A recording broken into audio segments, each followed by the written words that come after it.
بسم الله الرحمن الرحيم. السلام عليكم ورحمة الله وبركاته. وعليكم السلام ورحمة الله وبركاته. إن الحمد لله نحمده ونستعينه ونستغفره ونعوذ بالله من شرور أنفسنا ومن سيئات أعمالنا. من يهده الله فلا مضل له ومن يضلل فلا هادي له. وأشهد أن لا إله إلا الله وحده لا شريك له.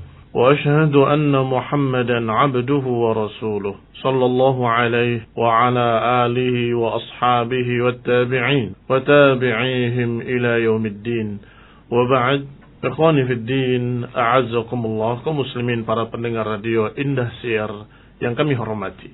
Kita masuk pada mutiara berikutnya dari mutiara-mutiara yang disusun oleh Imam An-Nawawi rahimahullah dan diberi judul dengan Riyadhus Shalihin.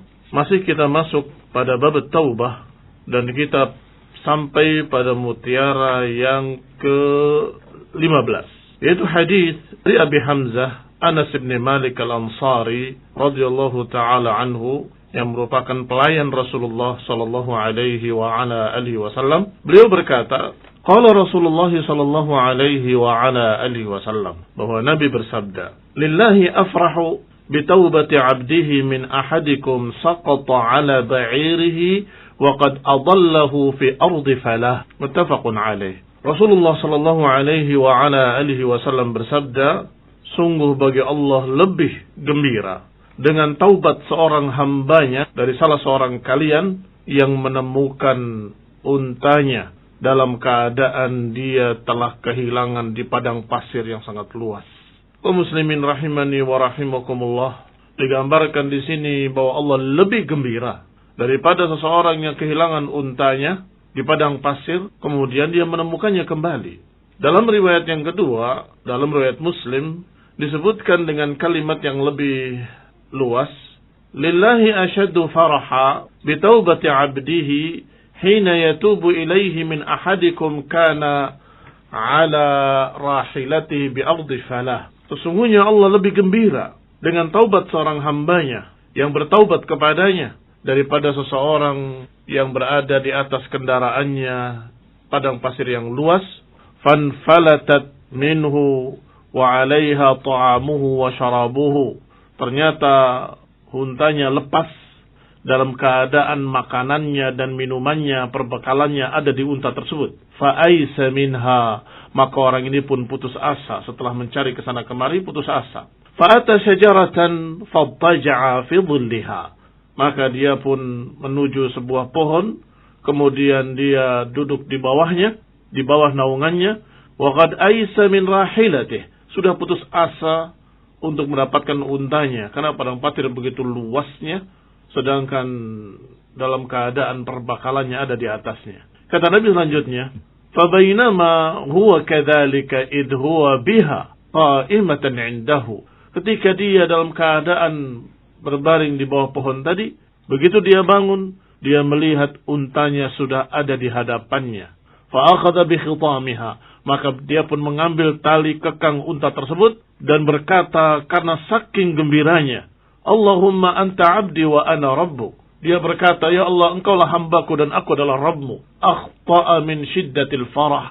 Kata Nabi, orang itu salah mengucapkan kalimatnya karena sangat gembiranya. Harusnya menyatakan aku hambamu, engkau Rabbku. Dia terbalik mengucapkan, ya Allah, engkau hambaku dan aku Rabbmu. Ikhwani fi din, a'azakumullah, kaum muslimin pendengar radio Indah Siar yang kami hormati, mutiara yang indah ini dibawakan oleh Imam Nawawi di dalam bab taubah karena memang menunjukkan betapa gembiranya Allah Subhanahu wa taala dengan taubat hambanya. Tetapi karena tidak sama satu makhluk pun dengan Allah, maka tidak berkata dengan kalimat seperti, tetapi dengan kalimat asyadda, lebih gembiranya. Ikhwan ibn a'azakumullah, ini yang disebut dengan qiyas aulawi. Qiyas aulawi adalah mengkiaskan dengan sesuatu yang lebih. Kalau seorang ibu betapa sayangnya pada anaknya, maka Allah lebih sayang lagi. Itu namanya qiyas aulawi. Bukan disamakan, tetapi dikatakan bahwa Allah lebih dari itu. Sebagaimana dalam satu riwayat Rasulullah SAW menyatakan kepada para sahabatnya, lihat ibu itu. Ada seorang ibu yang mencari anaknya ke sana kemari sambil menangis, sampai ketika menemukannya, dia gembira, dia peluk anaknya, dia cium dan seterusnya dan seterusnya. Bagaimana kalian? Apa pendapat kalian tentang ibu tadi? Kalau ibu seperti itu pada anaknya, mungkinkah dia melemparkan anaknya ke dalam api? Kata mereka, tidak mungkin. Begitu sayangnya ibu tersebut pada anaknya. Maka Nabi menyatakan, Allah lebih arham. Allah lebih memiliki sifat rahmat. Lebih tinggi, lebih luas rahmatnya daripada ibu itu pada anaknya. Ikhwan ibn a'azakullah, kalimat-kalimat yang seperti ini dalam hadis-hadis adalah qiyas aulawi. Adapun qiyas-qiyas yang lain tidak diperbolehkan karena Allah tidak sama dengan makhluknya. Laisa kamitslihi syai'un wa huwa as-sami'ul basir. Tetapi untuk menyatakan tentunya Allah lebih-lebih lagi, maka itu namanya qiyas aulawi. Ikhwan ibn a'azakullah, kaum muslimin rahimani wa rahimakumullah. Berarti faedah yang pertama kita ambil dari hadis ini adalah hendaklah kita segera bertaubat. Karena Allah Subhanahu wa taala sangat sayangnya kepada hambanya. Dan Allah Subhanahu wa taala akan sangat gembira ketika seorang hamba bertaubat kepadanya, meminta ampun kepadanya, menghentikan dosa-dosanya, menyesali perbuatannya, bertekad untuk tidak mengulanginya. Allah sangat senangnya. Ikhwani fiddin a'azakumullah, kaum muslimin rahimani wa rahimakumullah. Yang kedua, kita lihat di dalam hadis ini juga bahwa kita mendapatkan faedah lain, yaitu yang tadi kita bahas, bolehnya qiyas aulawi kepada Allah Subhanahu wa taala. Kata Syekh Ibnu Utsaimin rahimahullah, apa yang merupakan kesempurnaan pada seorang atau pada makhluk, maka Allah lebih-lebih lagi. Kalau itu merupakan satu kelemahan, kekurangan, maka mustahil bagi Allah Subhanahu wa taala. Tetapi kalau merupakan kesempurnaan, maka Allah lebih-lebih lagi. Manusia yang buta dengan manusia yang bisa melihat, mana yang lebih sempurna? Yang melihat lebih sempurna. Maka kita katakan Allah lebih luas pandangannya dan Allah Maha melihat. Demikian pula orang tuli dengan orang yang mendengar, mana yang lebih sempurna? Yang lebih sempurna mendengar. Maka kita katakan dengan kaidah tadi, maka Allah lebih sempurna lagi. Allah Maha mendengar suara siapapun, bahkan sepelan apapun, bahkan bisikan dalam hati. Allah Maha mendengar. Wahalumma jarra, dan terus begitu. Setiap kesempurnaan pada makhluk, maka Allah tentunya lebih sempurna lagi. Tetapi kalau kelemahan, maka mustahil. Allah Maha suci dari segala macam kekurangan dan kelemahan. Yang ketiga disebutkan di sini, dalam keadaan orang tadi karena saking gembiranya menyatakan Allahumma anta abdi wa ana rabbuk, terbalik. Maka di sini terlihat faedah penting bahwa kalau itu bukan min qalbihi, bukan sengaja dari hatinya, hanya ketergelinciran lidah, maka la yu'akhadh. La yu'akhadh artinya tidak dihukumi, tidak diadab, tidak diancam dengan ancaman-ancaman adab. Mengapa? Karena bukan dari hatinya dan bukan disengaja. Allah Subhanahu wa taala Maha Pengasih, Maha Penyayang. Allah Subhanahu wa taala menyatakan la yu'akhidukumullah.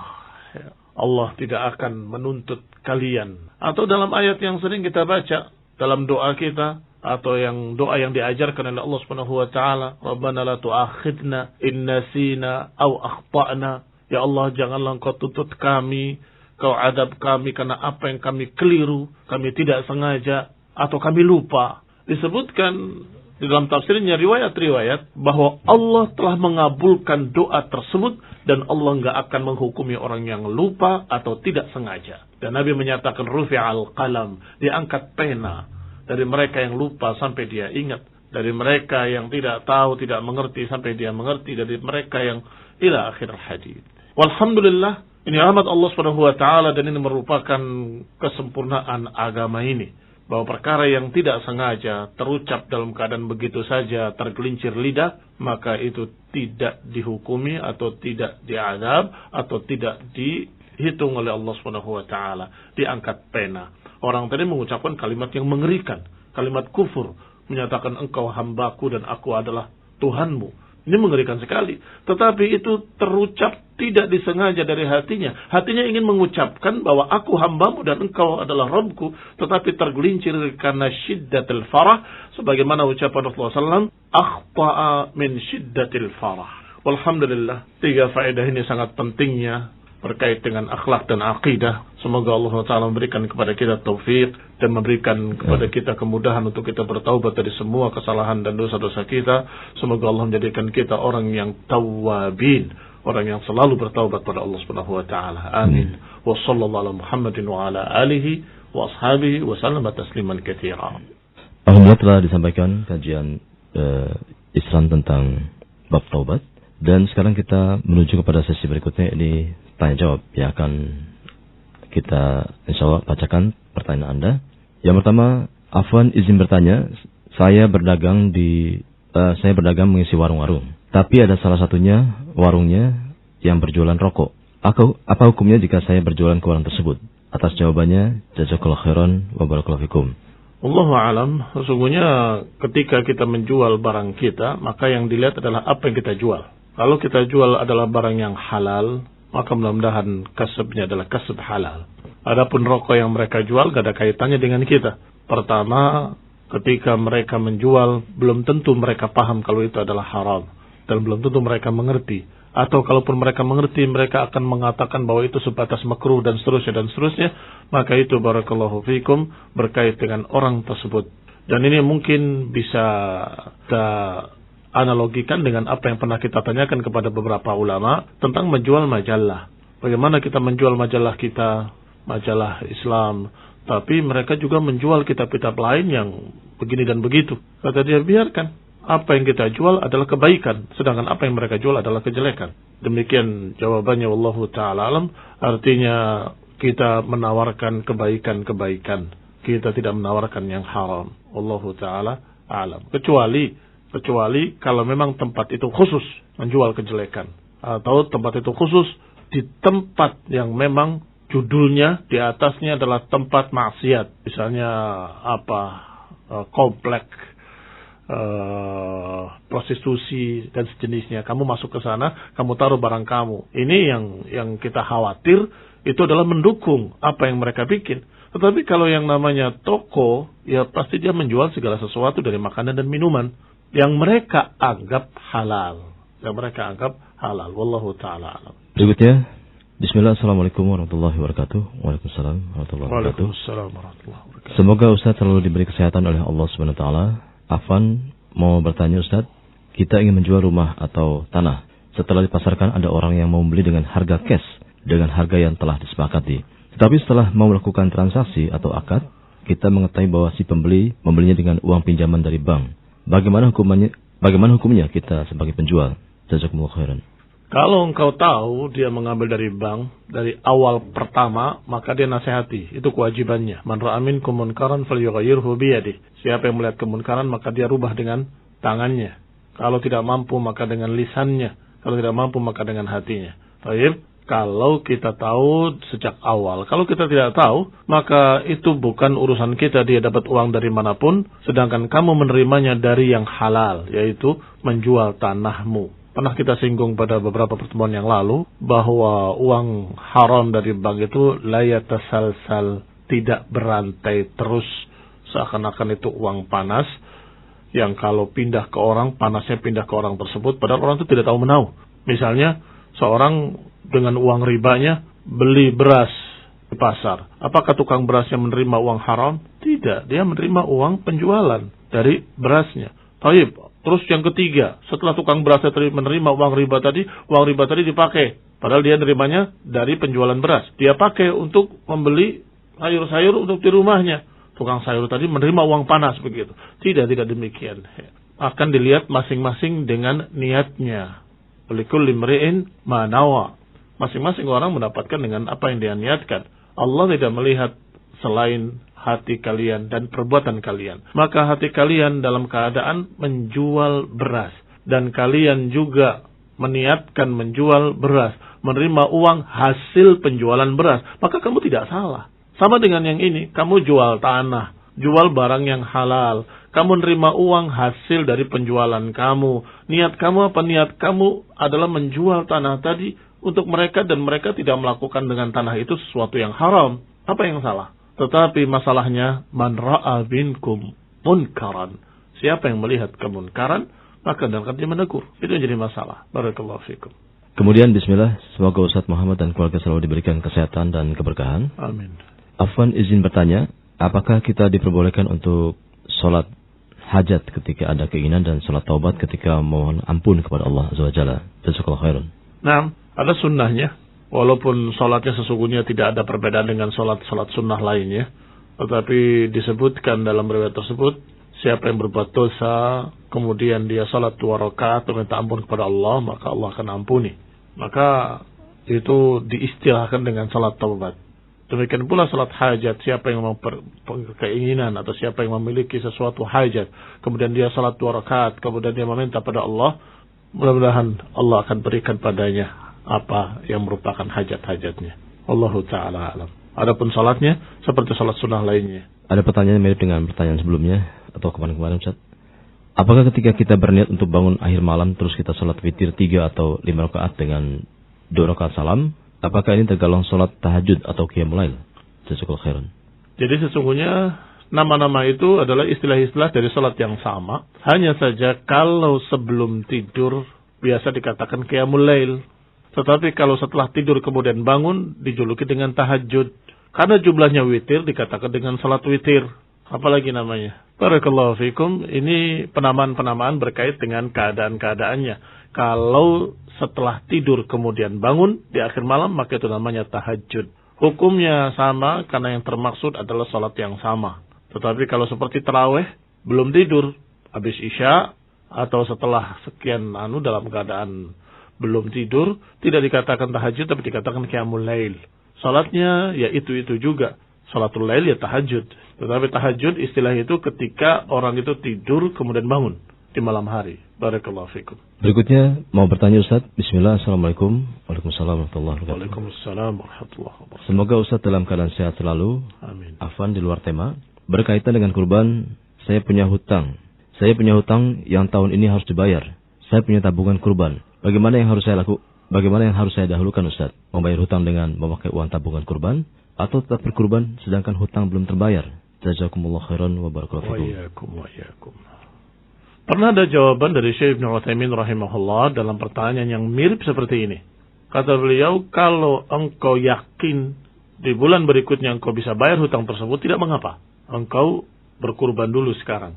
Kalau yakin-yakin itu dalam bahasa fikihnya ghalabatul dhon, prasangka yang kuat, kamu akan mendapatkan uang lagi dan bisa untuk membayar. Tetapi kalau engkau dalam keadaan imma syak, ragu-ragu tuh 50-50, mungkin dia mungkin tidak dalam keadaan ragu, atau bahkan sebaliknya atau di bawahnya lagi, waham, mungkin gak bisa saya bayar nanti, maka engkau lebih berkewajiban untuk membayar hutang daripada berkurban, karena itu lebih wajib daripada yang ini. Barakallahu fikum. Wallahu ta'ala a'lam. Bismillah. Assalamualaikum. Waalaikumsalam. Waalaikumsalam. Semoga Ustaz Muhammad hafizahullah selalu sehat. Amin. Afan mau tanya di luar tema, apakah hukum berjualan di trotoar atau bawah jalan itu? Dan terima kasih. Itu saja. Kaitannya adalah dengan perkara taat pada penguasa, taat pada pemerintah. Sehingga berjualan di trotoar dan bahu jalan itu, barakallahu fikum, pelanggarannya adalah pada pelanggaran aturan. Adapun pada syurut al-bai', syarat-syarat jual beli, dia tidak berkait dengan syarat-syarat jual beli. Artinya jual belinya tetap sah, tetapi dia telah melanggar pemerintah dan itu melanggar ayat Allah Subhanahu wa taala, atiullah wa atiur rasul wa ulil amri minkum. Taatilah Allah, taatilah Rasul, dan taatilah penguasa kalian atau pemerintah kalian. Sehingga barakallahu fikum, tergantung seberapa mukhalafahnya. Kalau memang situ diizinkan oleh penguasa, ya bagus, maka engkau tidak memiliki kesalahan apapun dan tidak mengapa jual belinya sah. Kalau ternyata itu dilarang, jual belinya tetap sah karena ini tidak berkait dengan syarat jual beli, tetapi engkau telah berbuat kesalahan, yaitu menyelisihi penguasa. Sebesar apa menyelisihannya, itu juga akan dihisab oleh Allah SWT yaumul qiyamah, dalam keadaan kita tidak tahu ada yang lebih besar dan ada yang lebih besar, ada yang lebih kecil, tergantung seberapa mukhalafahnya. Wallahu ta'ala a'lam. Bismillah. Afwan Ustaz, semoga Allah menjaga Anda. Jika kita sering melaksanakan salat witir, kemudian terluput dari hari itu atau di hari itu, bagaimanakah kita menggantinya? Jazakallahu khairan. Kalau kita terluput dari kebiasaan kita di malam hari, maka diganti di waktu duha dengan digenapkan. Yang biasa 3, salat 4 rakaat. Yang biasa 5, salat 6 rakaat. Yang biasa 11, maka salat 12 rakaat. Wallahu ta'ala a'lam. Kemudian Bagaimanakah hukum seorang yang mengaku pengikut Nabi Khidir? Selain itu dia bersyahadat tidak menyebutkan nama Rasulullah SAW. Kemudian yang lebih parah lagi, dia tidak sholat dan menganggap dirinya sudah selamat. Padahal dulu dia sholat. Mohon penjelasannya Ustaz. Jazakumullah khairan wa barakallahu fikum.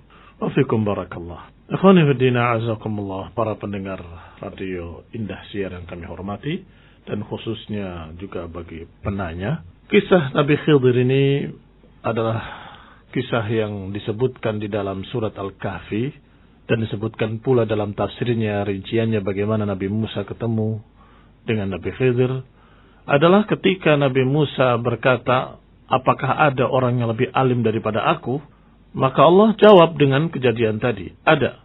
Datanglah engkau ke tempat begini dan begini, engkau akan temui orang yang demikian-demikian ila akhirih. Maka ketika Nabi Musa berhasil menemukan Nabi Khidir, Nabi Musa berkata, hal tu'allimani, hal attabi'uka ala an tu'allimani mimma 'ullimta rusyda. Maukah atau bolehkah aku ikut denganmu agar engkau mengajarkan ilmu kepadaku? Ternyata diberi syarat dengan 3 syarat. Atau dengan 1 syarat. Jangan tanya, jangan protes sampai aku jelaskan nanti. Ternyata Nabi Musa tidak mampu. Dan kemudian alaihissalam bertanya lagi. Karena memang wajar bagi Nabi Musa alaihissalam bagaimana dia membunuh anak yang masih kecil. Bagaimana dia merusak kapal yang dia pinjam. Bagaimana dia memperbaiki rumah orang yang padahal secara adab akhlak mereka jelek, tidak menghormati tamu. Ini pertanyaan-pertanyaan yang Nabi Musa mempertanyakannya dan tidak sabar karenanya. Alaihi salatu wassalam, semoga salawat dan salam pada Nabi Musa alaihi salam. Beliau dengan syariatnya bertanya, ini pelanggaran. Engkau aqtalta nafsan zakiyatan bighairi nafsin, laqad ji'ta syai'an nukra. Engkau membunuh anak yang masih kecil. Ini perkara munkar dalam syariat Nabi Musa alaihi salam. Sedangkan Nabi Khidir diberitahu oleh Allah Subhanahu wa taala bahwa ini akan begini-begini bunuh dia. Ini akan begini-begini rusak dia kapalnya. Perintah Allah. Wa ma fa'altuhu an amri, kata Nabi Khidir. Tidaklah aku melakukannya karena perintahku, tapi karena Allah merintahkan aku. Artinya syariat pada Nabi Khidir berbeda dengan syariat pada Nabi Musa. Barakallahu fikum. Sehingga saya heran kalau ada orang yang mengaku-ngaku pengikut Nabi Khidir. Pada Nabi Musa saja dalam keadaan melanggar atau tidak sabar karena syariatnya berbeda, tidak sama. Barang siapa yang menyelisihi syariat Nabi Muhammad sallallahu alaihi wasallam, berarti dia menyelisihi agama Islam, berarti dia keluar dari agama, kan begitu. Sekarang siapa Nabi terakhir? Nabi Muhammad SAW. Dan apa hukum syariat-syariat yang sebelumnya?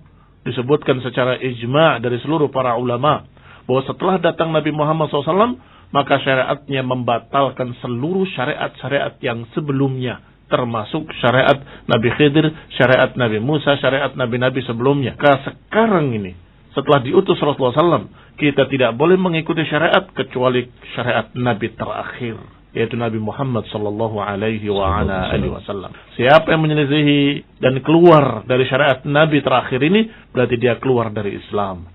Berarti dia lepas dari agama Allah subhanahu wa ta'ala. Wallahu ta'ala a'lam bissawab. Bismillah. Assalamualaikum. Apakah hukumnya uang tuntutan yang dimenangkan di pengadilan? Seumpama kita dizalimi, terus kita menuntut di pengadilan, minta keadilan, dan sejumlah uang kepada yang menzalimi kita. Jazakallahu khairan Ustaz. Hal-hal thayyibah.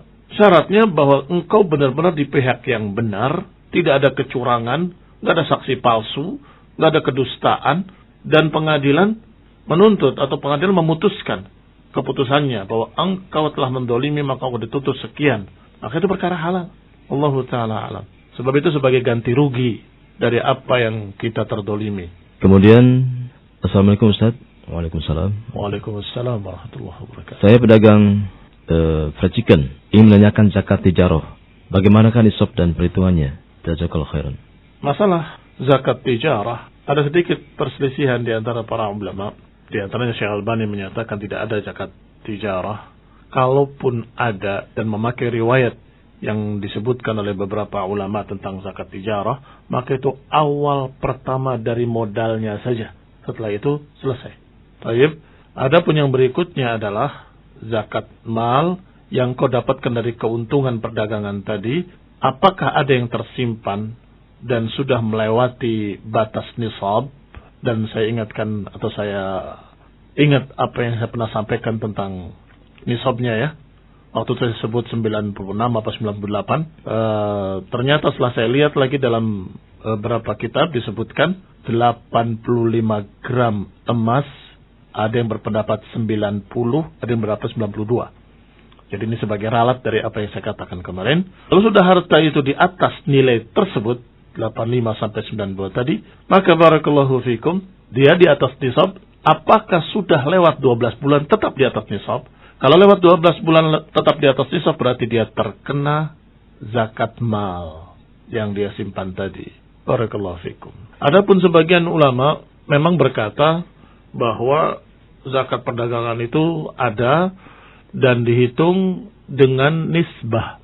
Nisbah itu artinya perbandingan. Apakah kalau dihitung perbandingannya sama dengan 85 gram tadi, lebih atau kurang? Kalau kurang tidak terkena zakat, kalau lebih terkena zakat. Misalnya saya punya showroom mobil-mobil mewah. Uang saya tidak banyak, tetapi mobil-mobil tadi kalau ditaksir jauh-jauh lebih dari 95 gram. Bisa berkilo-kilo emas itu harganya. Maka kata mereka terkena zakat. Ini pendapat beberapa fuqaha, khususnya beberapa masyayikh di Saudi ya. Mereka menganggap adanya zakat mal dengan dihitung nilainya.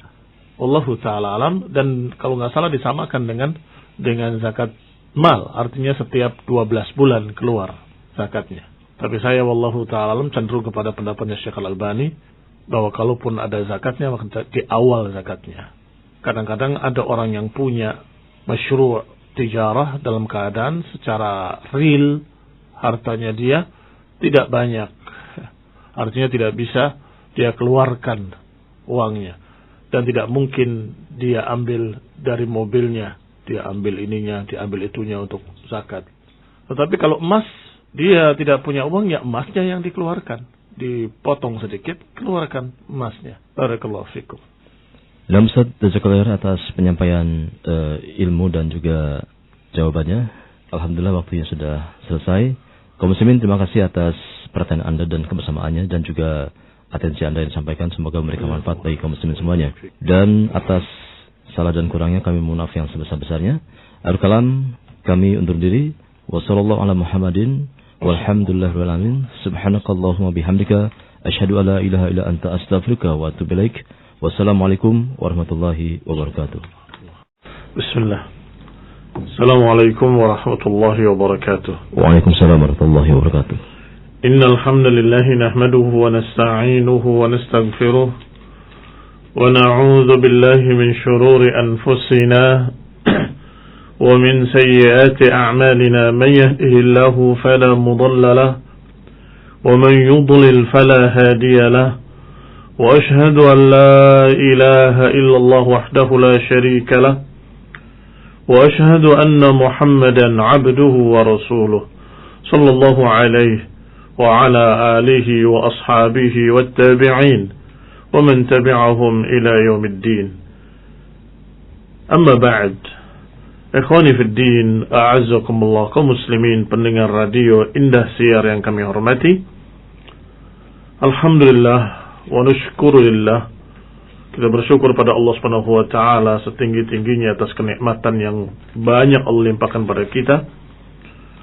Wa nashkuruhu ala taufiqihi wa hidayatihi. Kita juga bersyukur atas taufiknya dan hidayahnya, atas bimbingannya, sehingga kita berupaya terus istiqamah di atas tauhid dan sunnah. Adapun pembahasan kita kali ini insyaallah masih di dalam bab taubah, mutiara-mutiara yang disusun oleh Imam An-Nawawi rahimahullah dari Quran dan sunnah. Dan kita sampai pada hadis Abi Musa radhiyallahu taala anhu. Qala Rasulullah sallallahu alaihi wa ala alihi wasallam, inna Allah yabsutu yadahu bil-lail liyatuba musii'un nahar wa yabsutu yadahu bin-nahar liyatuba musii'ul lail hatta tatlu'a asy-syams min maghribiha. Hadis dari sahabat yang mulia Abi Musa al-Asy'ari radhiyallahu taala anhu, beliau berkata bahwa Rasulullah sallallahu alaihi wa ala alihi wasallam mengatakan, innallaha yabsutu yadahu, sesungguhnya Allah membentangkan tangannya, yakni membuka tangannya di malam hari, liyatuba musii'un nahar, agar bertaubat orang-orang yang berbuat jelek di siang hari. Wa yabsutu yadahu bin nahar, dan membuka tangannya di waktu siang agar bertaubat orang-orang yang berbuat jelek di malam hari. Hatta tatlu'a asy-syams min maghribiha, hingga terbenamnya matahari dari hatta tatlu'a asy-syams, hingga terbitnya matahari dari barat. Kaum muslimin rahimani wa rahimakumullah. Hadis ini juga menunjukkan tentang kecintaan Allah Subhanahu wa taala terhadap taubat dan terhadap hamba-hamba yang bertaubat. Allah menyambut, Allah membuka tangannya menunggu mereka-mereka yang mau bertaubat.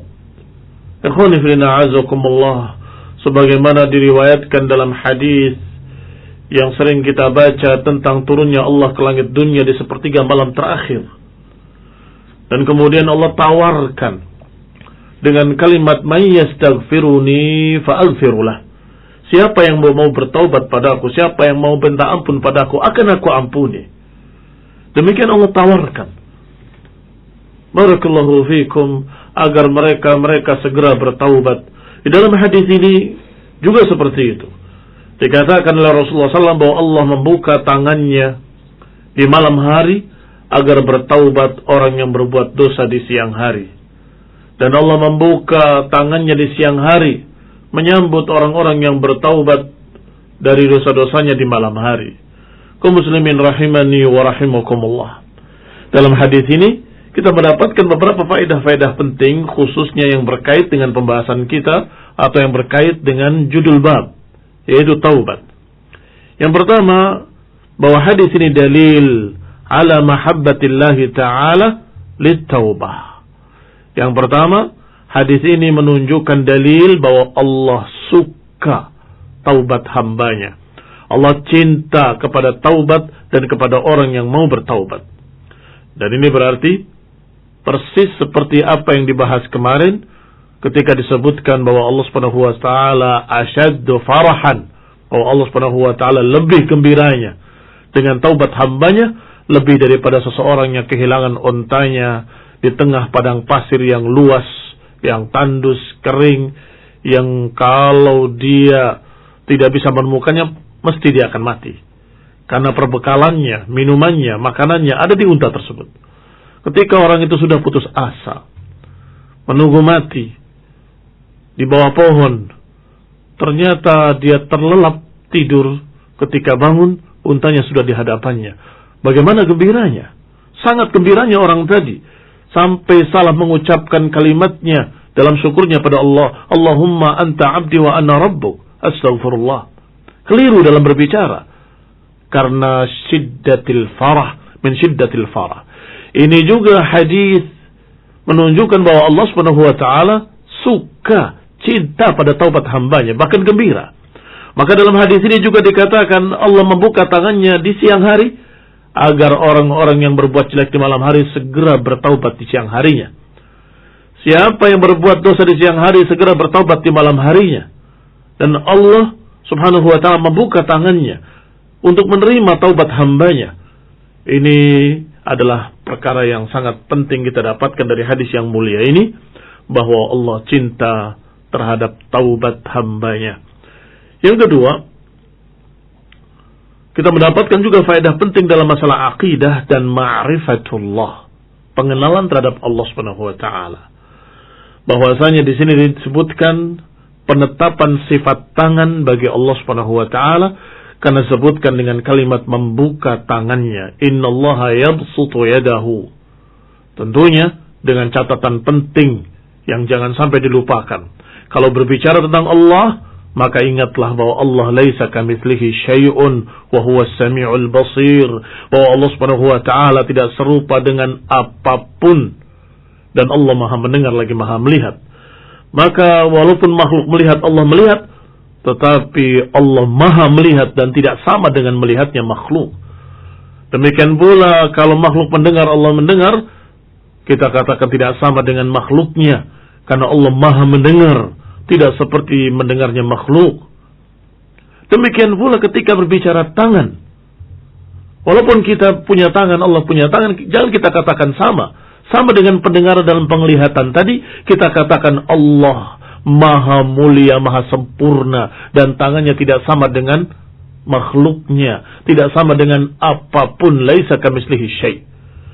Lantas bagaimana tangannya? Sesuai dengan keagungannya, sesuai dengan kemuliaannya, sesuai dengan kesempurnaannya, nggak ada kekurangan sedikit pun, maka tangannya sesuai dengan itu. Wallahu ta'ala a'lam. Allah tidak merincikan, Allah hanya menyatakan dengan kalimat yadi atau yadayya dalam Al-Quran, dan Rasulullah SAW menyatakan yabsutu yadahu, Allah membuka tangannya. Demi Allah, tidak sama dengan kamu membuka tanganmu, tidak sama dengan saya ketika membuka tangan saya, tidak sama dengan makhluk apapun ketika membuka tangannya. Sehingga faedah dari apa yang kita dapatkan dari hadis ini adalah bahwa Allah memiliki tangan sesuai dengan keagungannya, tidak sama dengan makhluknya. Ikhwani fillah, a'azakumullah, kaum muslimin rahimani wa rahimakumullah.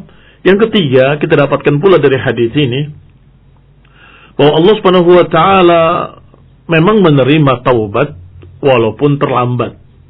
Memang Allah menerima taubat walaupun terlambat. Sebab kalimatnya hatta tatlu asy-syams, sampai terbitnya matahari min maghribiha, dari barat, dari tempat terbenamnya. Artinya sebelum terbenam matahari dari tempat terbenamnya, saya ulangi, sebelum terbitnya matahari dari tempat terbenamnya, maka taubat masih bisa diterima. Wa in ta'akhkhara, walaupun terlambat. Tetapi dari hadis ini kita dapatkan, hendaklah kita segera bertaubat. Ketika kita tergelincir di malam hari ke dalam dosa, hendaknya paginya kita bertaubat. Ini segera bertaubat. Ketika kita berbuat dosa di siang hari, mungkin kita tergelincir, lalai, lupa, tergoda, tertarik dengan syahwat, atau tergoda dengan berbagai macam tergiur dengan dunia, maka segera beristighfar di malam harinya. Karena hadis ini menyatakan Allah membuka tangannya di malam hari untuk menerima taubat hambanya yang berbuat dosa di siang hari. Dan Allah membuka tangannya di siang hari untuk menerima taubat hambanya yang berbuat dosa di malam hari. Artinya ada faedah yang terkias di sana, atau yang tersirat di sana. Hendaklah segera, jangan nunggu sekian lama. Begitu berbuat dosa di malam hari, segera bertobat di siang harinya. Begitu berbuat dosa di siang hari, segera bertobat di malam harinya. Kaum muslimin rahimani wa rahimakumullah, pendengar radio Indah Siar yang kami hormati, maka kita mendapatkan 3 faedah yang sudah kita sebutkan dari hadis ini. Yang pertama, dalil kecintaan Allah terhadap taubat hambanya. Yang kedua, sifat tangan bagi Allah Subhanahu wa taala yang tidak sama dengan makhluknya, maha sempurna sesuai dengan keagungannya. Yang ketiga, memang Allah menerima taubat walaupun terlambat, tetapi yang diperintahkan, yang wajib adalah segera bertaubat. Tidak perlu nunggu lama, segera bertaubat. Apakah dia berbuat dosa di malam hari, segera bertobat di siang harinya. Ketika berbuat dosa di siang hari, segera bertobat di malam harinya. Yang keempat, kita dapatkan pula faedah dari hadis ini, bahwa hadis ini dalil ala anna syamsa idza tala'at min maghribiha intaha qabulut taubah. Kita mendapatkan faedah penting bahwa kalau matahari terbit dari barat, dari tempat terbenamnya, maka saat itu ditutup pintu taubat. Tidak bisa lagi diterima pintu taubat. Sebagaimana disebutkan pula dalam hadis Abu Hurairah radhiyallahu taala anhu yang hampir semakna, yaitu disebutkan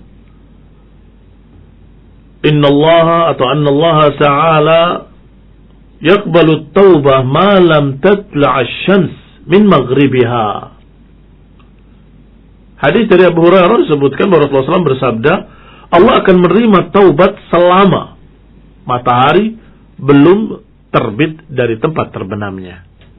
Ini sebelum hari kiamat. Karena terbitnya matahari dari barat, dari tempat terbenamnya adalah nanti yaumul qiyamah.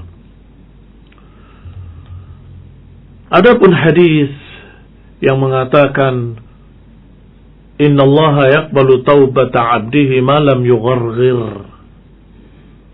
Sesungguhnya Allah menerima taubat hambanya selama belum gharghara. Gharghara itu adalah nyawa sudah di kerongkongan. Ikhwan fillah a'azzakumullah, mungkin sebagian orang melihat bahwa ini bertentangan. Katanya kalau belum terbit matahari dari barat masih diterima taubat. Tetapi di sini orang yang sudah akan mati atau nyawa sudah di kerongkongannya kok tidak diterima juga? Iya. Tetapi tidak bertentangan antara keduanya, karena sesungguhnya hari kiamat itu ada dua jenis. Hari kiamat yang am, sifatnya umum, dan hari kiamat yang khas. Ya. Apa itu yang am? Yang am yang sudah kita kenal. Nanti ketika hari kehancuran, ketika matahari terbit dari tempat terbenamnya, dan saat itu terjadilah berbagai macam tanda-tanda hari kiamat kubra, dan kemudian terjadi kehancuran. Jatuhnya potongan-potongan langit, dan hancur seluruhnya, yang digambarkan manusia seperti anai-anai yang berterbangan. Baik, itu yang dikatakan dengan hari kiamat yang am. Tetapi ada yang dikatakan hari kiamat yang khas. Siapa yang mati faqad qamat qiyamatuhu. Siapa yang meninggal maka kiamatnya dia sudah terjadi.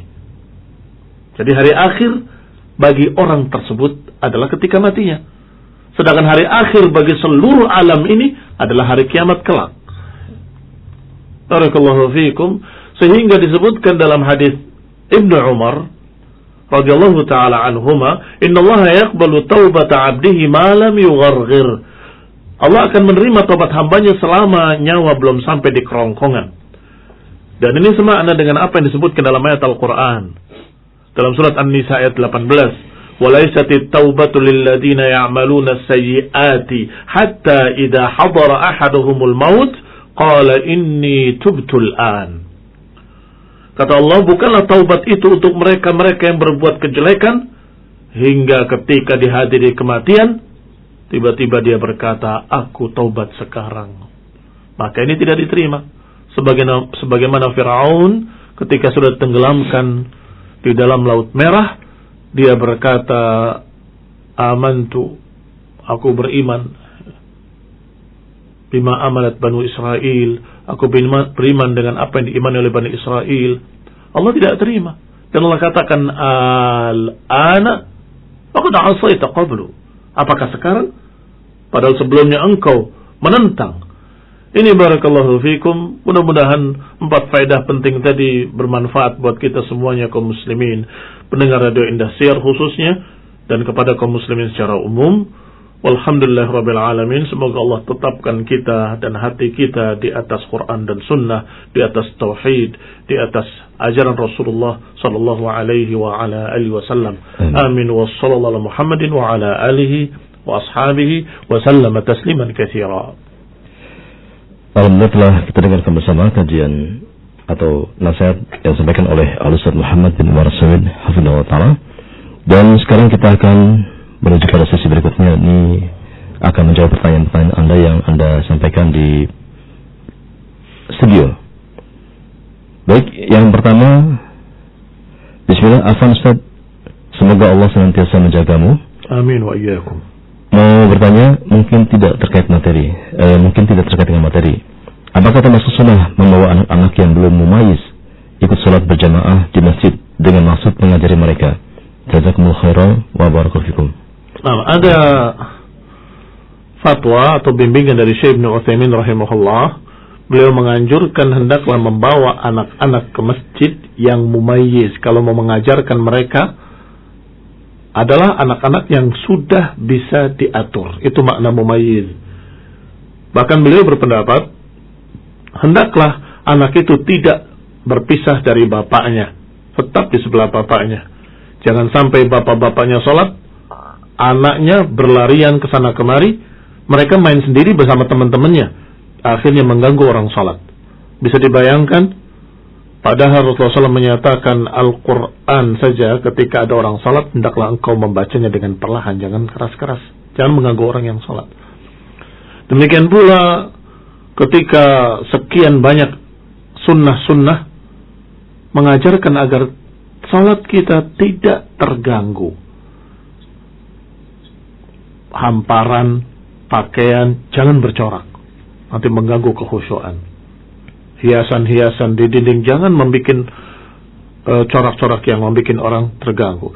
Bisa dibayangkan kalau anak-anak berlarian, sangat terganggu. Sehingga ajarkanlah pada anak itu kebaikan-kebaikan, dan sholat ke masjid itu adalah satu kebaikan. Dan catatan pentingnya, mengajarkan agar mereka jangan mengganggu sholat itu juga kebaikan.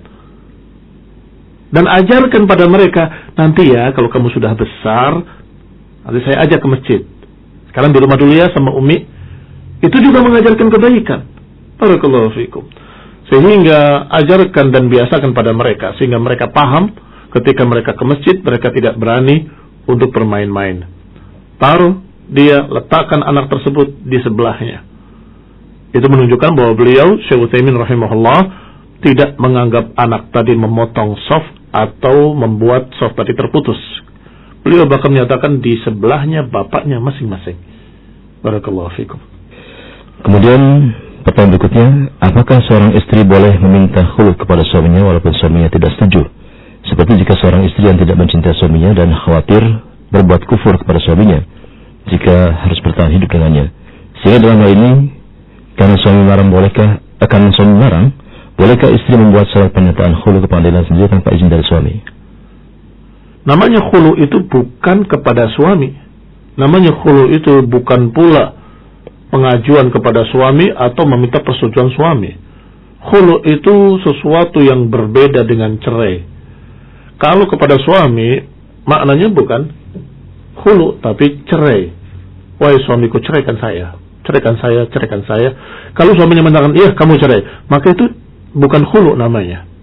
Ini sering terjadi kesalahpahaman di kalangan kita. Kalau minta cerai dari suaminya dan suaminya mengizinkan, itu cerai seperti biasa dan berlaku hukum-hukum talak. Namanya khulu itu memang kepada pengadilan, kepada penguasa. Nanti akan ditemukan oleh pengadilan tadi antara keduanya untuk menyampaikan alasannya, apakah benar atau tidak benar, jujur atau tidak jujur, akan disidang di sana alasannya. Kalau diterima oleh pengadilan dan hakim memutuskan khulu'nya diterima, maka itu bukan cerai, fashun nikah, tetapi pembatalan nikah dengan khulu'. Jadi khulu' itu mungkin lebih tepat sekarang dinamakan dengan gugat cerai ya. Dan itu memiliki hukum yang berbeda dengan cerai. Kalau cerai itu memiliki masa iddah menunggu, tidak bisa menikah lagi, tidak bisa menerima lamaran dan seterusnya, itu 3 bulan kurang lebih. Al-ikhtilafin, atas ikhtilaf antara 3 kali haid atau 3 kali suci. Tetapi kalau khulu, tidak ada masa menunggu, tidak ada masa iddah. Adanya hanya al-istibra'. Bukan masa iddah disebutnya. Istibra'. Istibra' itu artinya pembebasan rahim. Bagaimana caranya? Kata para ulama, kalau sudah lewat 1 bulan, ini ada haid, selesai. Berarti dia dalam keadaan tidak hamil. Kalau ternyata dia hamil, maka tunggu sampai melahirkan. Barakallahu fikum. Itu namanya istibra', pembebasan rahim. Pembuktian bahwa rahim kosong, tidak ada janin dari orang pertama. Sehingga hanya ada istibra' 1 bulan. Itu perbedaan pertama. Perbedaan kedua, kalau cerai itu tidak dikembalikan maharnya. Tetapi kalau khulu', maka sang perempuan tadi disuruh untuk mengembalikan maharnya, apa-apa yang pernah dibelikannya sebagai mahar. Baik. Dan ada lagi perbedaan-perbedaan lain yang dibahas dalam babnya. Sehingga kalau kepada suami maka itu namanya cerai, kalau kepada pengadilan berarti itu adalah khulu. Kalau perempuan itu ke pengadilan kemudian diterima. Tapi catatan pentingnya, saya ingatkan kepada para wanita, diriwayatkan al-mukhtadi'at hunnal munafiqat. Para wanita-wanita yang minta khulu itu adalah para munafiqah. Ini cercaan bagi mereka-mereka yang meminta khulu atau mengkhulu suaminya ke pengadilan. Dikatakan mukhtali'at hunnal munafiqat. Saya belum meneliti lebih dalam riwayat ini. Kalau lafadznya saya ingat, al-mukhtali'at hunnal munafiqat. Barakallahu fikum, masalahnya apakah yang disebutkan oleh wanita tadi benar atau tidak benar? Jujur atau tidak jujur? Kalau dusta, maka dialah munafiqah yang minta khulu dari pengadilan dengan alasan-alasan agar bisa diterima dengan kedustaan-kedustaan. Tetapi kalau sesuatu yang memang benar-benar terjadi, suaminya misalnya kecanduan narkoba atau sejenis itu, kemudian dia adukan, saya tidak bisa lagi hidup dengan suami saya yang pemabuk demikian-demikian, maka wajar saja orang yang salehah, wanita yang salehah tidak bisa hidup bersama orang laki-laki yang demikian. Itu fungsinya khulu. Barakallahu fikum, semoga bermanfaat, semoga kita mendapatkan taufik dari Allah Ta'ala agar kita semua mendapatkan keluarga-keluarga yang sakinah dan diberi mawadah warahmah. Amin. Kemudian bismillah, saya mau bertanya, sebagian kita menggunakan aplikasi Facebook untuk memasarkan produk dagangannya. Bolehkah kita menggunakan aplikasi Facebook untuk memasarkan produk dagangan kita? Jazakallahu khairan. Saya tidak pernah mendengar fatwa dari para ulama yang langsung masalah ini ya. Wallahu ta'ala a'lam. Hukum asalnya kita bisa mengiklankan produk kita kemana saja dari media-media. Dari media-media, apakah media cetak, media elektronik dan seterusnya. Yang penting tidak ada pelanggaran-pelanggaran syar'i dalam bentuk gambar-gambar makhluk hidup dan sejenisnya. Wallahu ta'ala a'lam. Bismillah, pertanyaan, apakah seorang anak yang berstatus sebagai anak seorang ibu bisa tetap menyandang marga atau kebangsaan ibunya? Misalkan ibunya berkebangsaan tertentu misalkan, dan memiliki anak dengan status misalkan anak zina. Nah, bolehkah menyandang marga ibunya? Dan apakah anak ini tetap terhitung sebagai keturunannya? Karena secara syar'i anak tersebut tersambung nasabnya kepada ibunya dari segi nasab terhitung. Mohon penjelasannya Ustaz. Jazakallahu khair. Nah,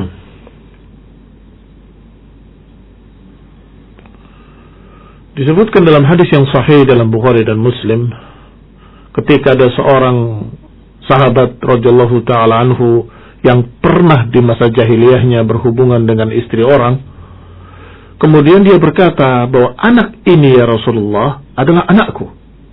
Aku dulu yang menyebabkan dia hamil dan seterusnya. Jawaban Rasulullah SAW adalah jawaban yang sangat-sangat ringkas tapi jelas, yaitu kalimat al-waladu lil firash walil ahiril hajar. Anak itu dinasabkan kepada pemilik ranjang.